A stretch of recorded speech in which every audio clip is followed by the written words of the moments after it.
Toto is a hero who possesses great skills, but he has one major problem. He is shy and is never able to approach anyone. So when three beautiful girls join his party, his black and white life is filled with colors. But what he doesn't know is that his three beautiful companions are out for his life. How will he survive? Let's find out. It all begins one day when the Demon King feels extra threatened for no reason. He summons his only daughter, Ciel, and gives her the mission to slay one of the many heroes who are after his life. Among all the heroes, one stands out the most, and the Demon King shows Ciel the information of that hero. Ciel assures her dad that she will get the job done and immediately sets out on the mission. But on the inside, she's actually more excited that she will finally get to explore the outside world and starts planning what she would do and what kind of food she'd eat once she gets there. Meanwhile, in the alleys where light doesn't reach, Anemone, a local assassin, gets a hit job from an organization to kill the same hero. But there's a contingency. Anemone must wear a priest outfit while she does it. Anemone refuses the bounty at first, but when the clients increase the reward substantially, she instantly wears the outfit. Somewhere else, Goa is a sadist woman who does gore things to men, and her biggest hobby is to turn the strongest, biggest men into her pets. But recently, she's been getting too bored as none of the men she's encountering are good enough. One of her servants claims to have spotted a perfect pet for her, and that is the same hero the other two girls are after. Speaking of the hero, he approaches three newbie adventurers, emanating his aura, and asks them if they need a strong companion in their team. All of the adventurers there recognize the hero as Toto and start fangirling over him, requesting autographs. Unfortunately, all of this happens inside Toto's head. In reality, Toto never manages to approach anyone without scaring them. He's way too strong, and that is why no one ever wants to get into trouble by getting near him. Toto becomes upset, thinking he's going to have to do a quest all by himself again. But today is his lucky day, as three hot girls approach him at once, asking if they can join his party. They are, of course, the three assassins after Toto's life, who coincidentally approached him at the same time. They don't know each other, but before they can tell one another to stay out of their business, others at the guild approach them, warning them not to get involved with a dangerous guy like him. Goa replies first, stating she belongs solely to the hero, and literally hugs Toto, frying his brain instantly. The hero stops moving. What just happened? Is he dead already? The girls are shocked, but not the others. The regulars here explain that Toto is extremely shy around women and has fainted due to the touch of a woman. Both Goa and Anemone find this information very interesting, but Ciel is the first one to act. Activating her dark magic, she takes control of Toto while he's fainted and flies away with him to dispose of him outside of people's reach. But Goa and Anemone follow her from the ground with the same speed and are kind of glad that Ciel took Toto out of town, as they can use their full power freely. Anemone, whose skill allows her to manifest guns, summons a grenade machine gun and launches several at Ciel, but she manages to shield both herself and Toto using defensive magic. Ciel comes down to deal with Anemone first and secretly activates a summoning circle, but before the two are about to engage, Goa decides to join in as well. In secret, she brings out a concoction that she believes will help her get the upper hand. In the meantime, Ciel asks Anemone what her goal is, and after a verbal exchange, they both realize that they are after the same person's life. Goa steps in, telling both of the girls to talk it out and asking them for a temporary truce. Anemone and Ciel both agree and unsummon their magic. But this is exactly what Goa wanted, as she has used the concoction's perfume to paralyze both of them. Ciel barely manages to speak and tells Goa that she's made a big mistake, because Goa has actually interrupted her summoning circle, and now it has gone completely out of control. A dark spider dragon comes out of the magic circle, and it's going to go on a rampage now that Ciel cannot move. Goa tries to get away, but both Ciel and Anemone stop her, not allowing her to leave without giving them the antidote. The three girls are surely about to die, but Toto, comes out of nowhere and decapitates the dragon with a single punch. Toto's overwhelming strength leaves all three girls completely bewildered until he turns around with that risless expression, turning them off instantly. The three of them hug Toto for saving their lives, forgetting the fact that this is going to cause Toto to faint again. He's out for the next couple of minutes, but Ciel suggests they let him live today because her magic has run out, and she also mentions that she found him charming in a way. Anemone and Goa also agree, since Toto did save their lives, so they decide to delay the assassination and, in the meantime, make plans to go back to the city to have lunch together. Even though they're acting like they want to be friends, on the inside, they still consider each other foes. Moving on, Toto is back alive, and they're currently having Ciel's favorite dessert. Goa thinks this is the perfect time for all of them to introduce themselves properly. Ciel volunteers, introducing herself as someone who wants to become a maid. Anemone then claims to be a priest who is on a journey to rescue the lost and helpless. Goa introduces herself as a dancer who's just out here for fun. With the girls' introductions coming to an end, Toto wonders what he should say. In his mind, he imagines himself saying something cool, like he's on a mission to defeat the Demon Lord, and that he's going to protect all three of them while doing so. But he just can't get himself to say it. He tries to speak, but his mouth doesn't open, almost as if he's constipated. Still, Goa hugs him for fun's sake and fries his brain out once again. With Toto out cold, the three assassins go back to reintroducing themselves, this time with no lies. Ciel reveals she's on a mission given by her father, the Demon Lord, to hunt Toto. Anemone then reveals she was just handed Toto as her next target. Lastly, Goa expresses her dream to turn Toto into one of her torture pets. Anemone claims she's no longer interested and leaves, saying she'll cancel the task. Not that Anemone intends to let them be, she just has a perfect plan. Why work with others to kill just a man when you can kill him alone and take the pride of it? Hence, escaping from them and finding means to kill him alone is a perfect plan to her. She smiles to herself as she considers the fact that she would take the glory. Then she runs to the rooftop to find him around. She brings out her gun and looks around the city for her target, but she can't find him. While on her search, she finds something else that takes her attention. She sees two slave traders trying to sell a girl. Her dislike? It's slave trading, so she cannot watch and see it happen. She jumps there, throws a grenade to distract them, and carries the girl away. When she gets to the front, she drops the girl, gives her a sum of money, and asks her to run. She knows that the monster trading her is behind her, and she turns to fight. The monster assumes he is strong, but the first hit from Anemone makes him realize she is stronger. He couldn't imagine he would find such a hindrance while trying to trade a slave, but after going head-to-head with her for a minute, he realizes who she is, Anemone, the great assassin whose likes are money and drinks, and who dislikes slave trading. The fight gets severe for Anemone when the monster starts regenerating. As she fights on, Toto comes there and kills the monster with just a hit. She is shocked. She asks him where he came from, and he reminds her he told her earlier that he would do anything to protect them. Well, she didn't expect he would go that far. She doesn't see any reason to continue that conversation, so she throws him a kiss so he can faint again. As he faints, the other two girls come out and laugh at her. They ask her why she didn't kill the monster. Immediately, she targeted the monster, but she reveals if she had killed him in front of the girl, and the girl sees a head flying around her, she will be injured with the scene for the rest of her life. Wow, I have never seen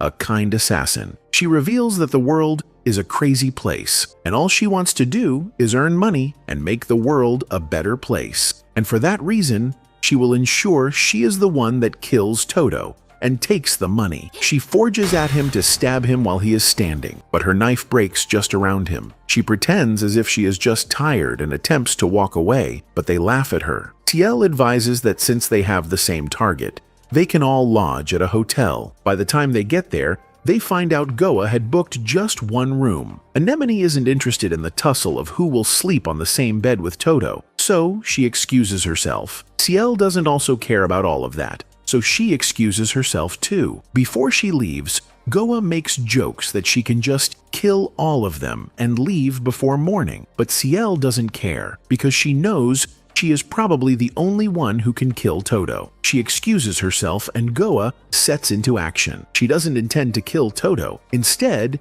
she wants to make him a slave. She has an injection that if she uses, he will become her subject within 5 minutes. She injects him and goes for her bath. By the time she returns, she sees he still hasn't woken up. She doesn't believe that her injection wouldn't work, so she is sure she has it all under her cover. Since he hasn't woken up, she removes her clothes and dances in front of him nude so she can trigger him to wake up. She sees he isn't shaking at all, so she goes further. She sits on the bed and crosses her legs. She calls him a dog and commands him to come and lick her leg. As though her drug is working, he walks towards her. However, he doesn't bend to lick her legs, but he lays on her and pins her to the bed. The scene entices her. She isn't sure if her drug is working at the moment or if it isn't, but she knows that what he is doing to her is exactly what she wants, and it makes her feel good. When Toto wakes up, he sees her unclad, and he gets scared and faints again, right beside her. The other 2 girls arrive and laugh at her. Anemone insists that Ciel is a kid who doesn't understand what she just saw, but Ciel insists she isn't a kid. Goa wonders if they aren't scared of her because of what she had just done, but they laugh again. For Anemone, if Goa tries anything funny, she will kill her, while Ciel still believes she is the only one that can kill Toto, so they are no competition to her. Anemone cannot let a child speak to her that way, so they argue and bring out their weapons to fight. Goa controls them, begging them not to wake Toto with their fight. Ciel suggests they end the fight in a big girl manner. She goes to her luggage and brings several snacks and games. Anemone laughs at her for taking all of that along every time, and she reveals that she has never had the opportunity to meet friends and play, and that moment is special to her. She realizes it will make them figure they are important to her, so she quickly retracts her words and says it is nothing. Anemone wishes to be convinced to play with her, so she refuses to join the game. When she sees that they are ready to play as a duo and she will be left out, she shamelessly offers to join, and they let her in. Toto wakes up sometime later and wonders what he has been going through. He insists that it is all a dream, and there is no way 3 beautiful ladies will be interested in joining his team. However, by the time he turns to his side, he sees them sleeping there, and he faints again. It is a team of impeccable people, with the ever-dependable hero Toto as the head of the team, Anemone, who is dressed as a priest, and she is the one who slays every enemy, Ciel, who is their mage and priest, and Goa, a bad woman that you can never be bored around. This is an interesting team, and I will love to see more of them. Goa wakes up way later than Anemone and Ciel and gets critiqued by the 2 girls who call her lazy. But Goa, seeing that Toto is lying on the ground, states that Toto is lazier than her, not realizing that Toto's actually been knocked out cold because of their existence. Anemone comments that maybe there isn't any need to assassinate this guy, because if this trope keeps going, the shy hero will ultimately lose all his blood from nosebleeds and die naturally. But none of them want to allow that, so they immediately bring out their weapons to be the one to finish the job. Ciel tells both Goa and Anemone to back off, saying she's the one more deserving because she's the Demon Lord's daughter. Anemone, however, believes she is much more worthy because she holds a 99.99% success rate as an assassin. And lastly, Goa states that as the master of Pleasure Palace, it should be her who takes all the pleasure. As the 3 girls are in a total deadlock, Toto regains consciousness, catching all of them off guard. They together wish the hero a good morning, forgetting that this would be just enough to knock him out once more. Anyway, they postpone their mission for now and get ready for another day of adventure. As they are about to head out, Goa, as usual, is the most excited and noisy among them, causing both Ciel and Anemone to get headaches. They complain about Goa being too noisy in the mornings and get into a playful argument while the shy hero contemplates whether he can survive with these 3 princesses in his team since he's already fainted twice today. Ciel notices how tense he looks and asks him if something's wrong. The other girls express their concerns as well, and seeing how much they look up to him, quite literally, he wants to give it his very best to live up to their expectation. Before going on an adventure, they register at the Adventurers Guild, where the girls make Toto their party leader. Toto, as expected, faints after simply interacting with the guild receptionist.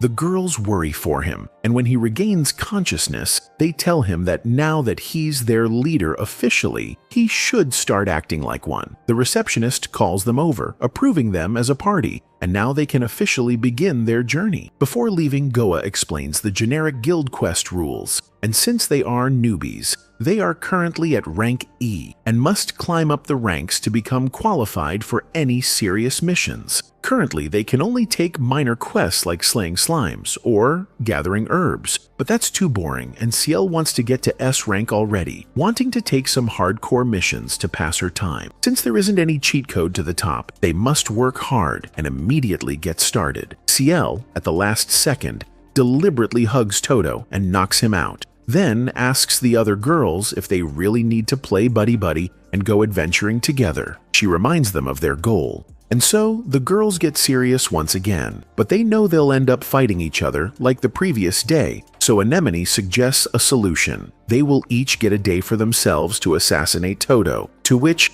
Ciel and Goa agree. To decide who will get the opportunity today, they play a game of rock, paper, scissors. The winner is Ciel, and when Toto wakes up, he finds himself sitting on a bench with Ciel beside the city river. Toto's social anxiety sends him spiraling over what he should say to her. He imagines himself saying something heroic that will impress Ciel, but ends up only asking her where Anemone and Goa have gone. Ciel claims that the two other girls have gone away to look for a proper quest, and she is here to keep an eye on him in the meantime. Toto thanks her, then proceeds to stay silent super awkwardly for the next 10 minutes. Ciel once again tries to make conversation, asking Toto what drove him to become an adventurer. Toto, with zero confidence, states that he became an adventurer thinking he would become confident enough to talk to people one day. Ciel relates to him, recalling her days back in the Demon Lord's castle when she felt like an outcast, even though she is the crown princess. I guess her dad doesn't have enough money to buy her growth hormones like Messi's dad, and that's why she's been outcasted her whole life. Still, she claims to Toto she's brimming with confidence and motivates Toto to do better as well. Toto apologizes for being so useless most of the time, but Ciel tells him that he's good enough as he's protected the three of them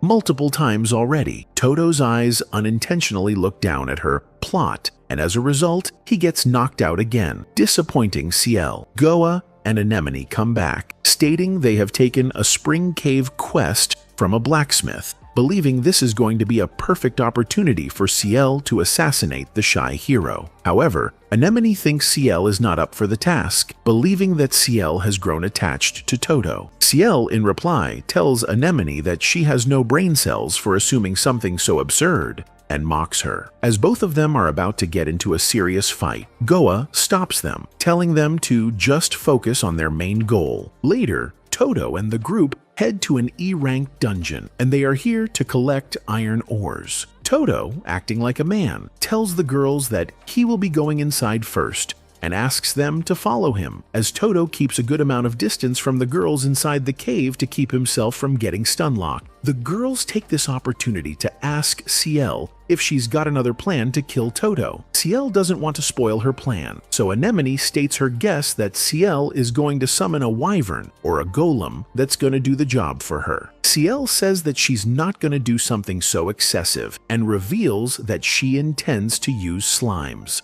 As the first slime approaches Toto, both Goa and Anemone wonder if this is some kind of stupid joke since Toto is one of the strongest heroes. But Ciel is certain that her plan is going to work, and just then, many more slimes appear. With dozens of them in sight, Ciel eagerly waits to see how the shy hero is going to perform. The shy hero, clenching his fist, punches the slimes, and, in a matter of seconds, destroys all of them, leaving both Goa and Anemone wondering what Ciel thought was going to happen. Ciel explains her strategy by first pointing out the fact that Toto never used weapons when he fought the slimes and the dragon the previous day, and that means Toto always fights barehanded. Ciel only used the slimes to confirm this theory, and now that she is certain, she states that fighting barehanded will cause Toto to have certain weaknesses. For instance, resistance to physical damage, and Ciel believes that if Toto encounters a way bigger viscous slime, he will become helpless. But since these super slimes don't naturally spawn in an E-ranked dungeon, Ciel summons one herself, while Toto's not paying attention to them, and then uses her strengthening magic on that slime to make it even stronger. Now, Ciel, with a smug grin on her face, eagerly awaits to see if Toto's punches will be effective anymore. Toto, to protect the girls from danger, attacks the slime and punches it with full force. But the slime withstands the attack using its elasticity, making Toto realize that slimes this big are resilient to physical damage. Apparently, this slime is the Slime Emperor, and once it's touched, it doesn't let go of its prey. And Toto, who technically touched the slime when punching it, now has his hand completely stuck inside it. Ciel decides to give Toto a heads up, acting innocent, warning him that this slime digests everything by consuming them in their inside. Hearing that, Toto realizes that he is going to lose his hand if he doesn't take action, so he thinks quick and literally launches the slime above him. He then whirls it around him, using the slime's own weight to gain momentum, and then smacks it against the wall. However, the slime doesn't die, and as its body ricochets, most of its parts get stuck to Toto's hand and lower body, leaving him completely immobile. Ciel smiles menacingly, thinking she has won, but the shy hero has something else up his sleeve. He starts shouting, "Let me go," repeatedly, and screams the phrase so loudly that the slime is completely vaporized, leaving the three girls stunned. If this guy can kill someone just by using their voice, can they really defeat him? Ciel finally gives up, and so Goa suggests they now move on to do the actual quest and collect the iron ores they were tasked with. However, after much exploration and mining, they don't find any until Anemone notices some cracks on the walls, leading to an iron vein. Toto steps up to extract the ores and uses his fists instead of a pickaxe, showing how strong he is. After collecting a full bag of iron, they bring it back to the client, who was in the middle of trading the iron with another adventurer. That adventurer only brought 3, so he's completely terrified to see how much Toto has brought here. In any case, the client thanks Toto and his team and encourages him to keep up his good work. On their way back, Ciel hesitantly asks Toto how he grew this strong, and Toto awkwardly replies that he just lifted weights relentlessly his entire life, meaning all of this came with hard work. The adventurer who got terrified earlier comes there, wanting to shoot his shot with the 3 girls, asking them to join him instead of a shy loser like Toto, promising that he will take good care of them. The girls, however, aren't interested at all, and they, in unison, give a death stare to the guy, making him piss his pants and run away for his life. The girls then turn to Toto, telling him not to be demotivated, and Toto, in reply, vows to do his best not to disappoint them. As they arrive at the town of Dosa, Goa whispers in Anemone's ear, asking her whose turn it will be to assassinate Toto now that Ciel has failed. Anemone wants to be the next one to do it, but Goa doesn't agree, since the 3 of them agreed to play rock, paper, scissors to determine whose turn it's going to be. Deciding to play by the rules, the girls engage in another never-ending game of rock, paper, scissors, while Toto wonders what's gotten into them suddenly. Goa comes out as the winner, and so Ciel and Anemone leave the 2 be, making the excuse that they have some stuff to do. Toto hesitates to walk alone with a hottie like Goa, and she teases him because of it, hugging him with her melons and asking if he doesn't like being alone with her. Normally, Toto's system would get completely fried, but it seems he's developed some resistance over time. He's still as shy as ever, and so it takes him forever to tell her that he does like spending time with her. In any case, Goa wants to have lunch together with Toto, and Toto, being delusional as ever, thinks that she wants to go on a date with him. This turns out to be true, as Goa embraces him, telling him that this is indeed going to be a date, and that does the job, knocking out the shy hero unconscious instantly. Once Toto regains consciousness, Goa brings him to a local bar and serves him a drink mixed with one of her sussy concoctions. As Toto drinks up, Goa eagerly waits for the effects to work on Toto, but it doesn't for some reason. As she stares eagerly right into his soul, Toto assumes that she wants him to say something since they are on a date. Toto, as usual, first imagines himself saying something charming and heroic that will make her completely fall in love with him. but of course, he fails, as he makes the expression that makes him look like he's constipated. Goa thinks that her concoction is finally working, but it's just the shy hero being awkward as usual. She can't believe her drug didn't work on Toto, but she doesn't give up yet and gives Toto some grilled meat to eat that's been mixed with drugs that can fry a person's brain with feelings of detachment and paranoia. However, just like before, the drug doesn't work on the seemingly immune shy hero. Goa then feeds him a sandwich that has a drug inside that can send anyone into a coma for at least a week, but just like before, Toto feels nothing, and so Goa accepts her defeat, learning a new fact. Toto is immune to all sorts of status effects.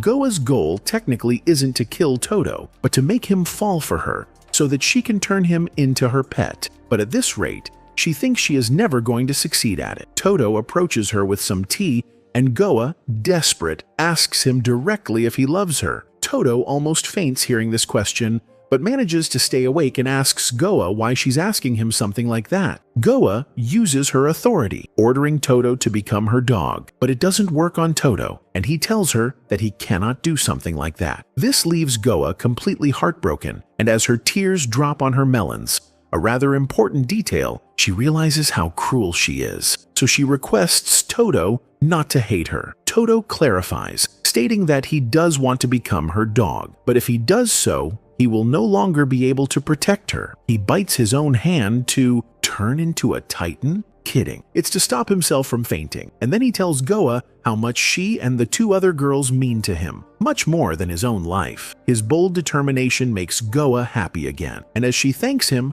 calling him her dear hero, he finally reaches his limit and gets knocked out completely. Later, when Toto wakes up, he finds Goa standing before him, and she tells him that they should now go meet up with Ciel and Anemone. Toto notices that there's a flower on top of a bandage where he bit his hand, and Goa explains that this was her little thank you gift for hearing her out. Bro obviously faints again, and when he wakes up, it's almost 7 p.m. They meet up with Ciel and Anemone, and while Ciel takes Toto away to eat some dessert, Anemone stays behind and asks Goa if she failed as well. Goa explains that even though she has failed, she had fun and wants to continue having fun with her shy hero. As she then joins back with Toto, holds his hand, and asks him to share a room with her later tonight. Ciel wonders if Goa went on an actual date with Toto instead of trying to kill him. In any case, the next day, it's Anemone's turn, and this time,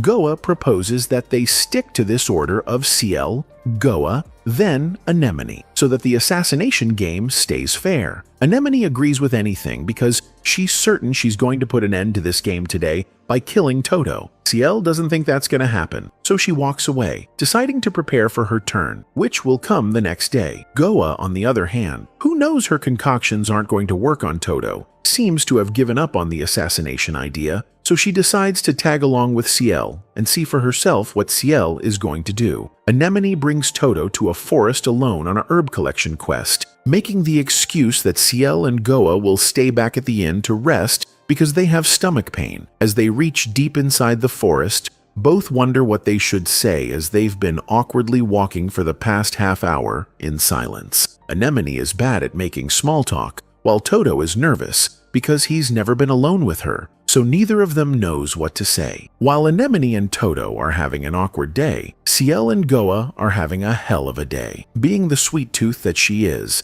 Ciel loves the food Goa has taken her to get, and she eats it happily. She appreciates Goa for plugging her to that spot, but doesn't forget Goa's love for charms and spells, so she tells her that she's using a magic that repels charms. If Goa thinks she will get her, then she's a liar. Goa defends herself, saying she isn't fetish, she just loves charms. They talk and laugh until a strange man approaches, asking why they're still talking. United, they tell him to fuck off, insisting they aren't a nuisance and are just talking. The man wonders if they don't understand the situation. He tries to caution them again, but they don't reply. Meanwhile, Anemone keeps thinking about what conversation to have with Toto. She's bored and wishes she could get high, but because she's pretending to be a priest, she can't do that. He asks her what she likes, and she says booze and money. He's shocked, so she immediately retracts her words and pretends like she didn't mean it. Needing to cover the awkward moment,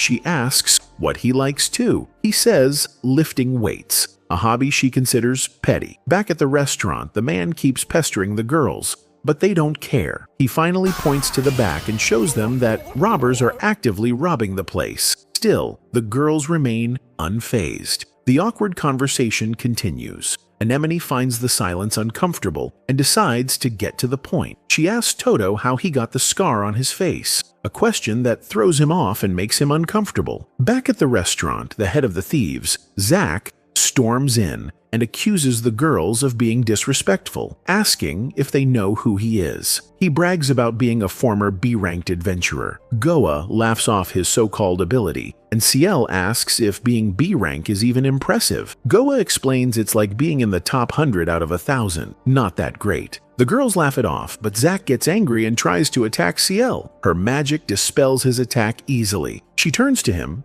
asking if he even knows who he's trying to fight. He doesn't back down and jumps at her again, but this time both girls jump him together and land a hit. Ciel wants to finish the fight alone, but Goa reminds her Zach will have a bounty on his head, so she advises her to take him alive instead. Back on the date, Anemone realizes the question made him uncomfortable and wants to withdraw it, but he answers anyway. He says the scar came from a monster attack. He lost everything to monsters. His family, his home, even his confidence. He had his bad times too. Anemone is shocked by all he's gone through and asks if he wants revenge, but he says no. He just wants to regain his confidence and prove that he's worth something, that surviving wasn't a mistake. She agrees he's right. They arrive at their destination. Toto jumps to pick the herbs they came for, and Anemone watches him with pity. She didn't know he'd gone through that much despite also coming from nothing. But despite how pitiable his story is, her mission comes first.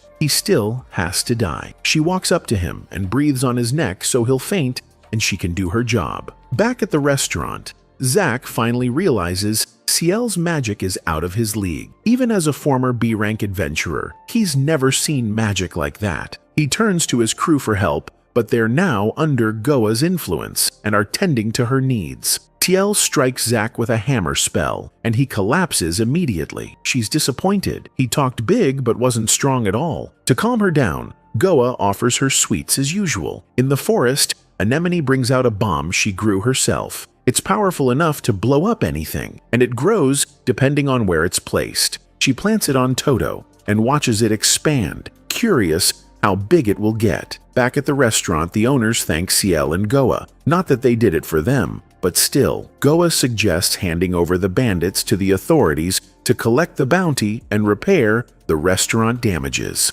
The owners appreciate the help and offer the girls dinner. That's all fine for Ciel, but she reminds Goa that Toto must never know their true strength. She asks Goa to use her drugs to wipe the waiter's memories. Goa does just that, and they leave without the staff recognizing them. Ciel finally sees the value of Goa's herbs. Despite her own power, she can't alter memories. She asks to learn herb making, and Goa takes her to a forest to teach her. Clumsy Ciel mixes the wrong herbs and creates poison. Meanwhile, the bomb Anemone planted keeps growing, so much so that if it explodes, it'll consume her too. She panics and cuts it off Toto's body so he'll wake up. She yells for him to throw it far away. He does, and the bomb explodes on a mountain. At the same time, the poisonous herb Ciel made explodes nearby. The explosion is intense. Toto gets burned shielding Anemone, and she shocked his body withstood it. Without him, she would have died. She sighs in relief,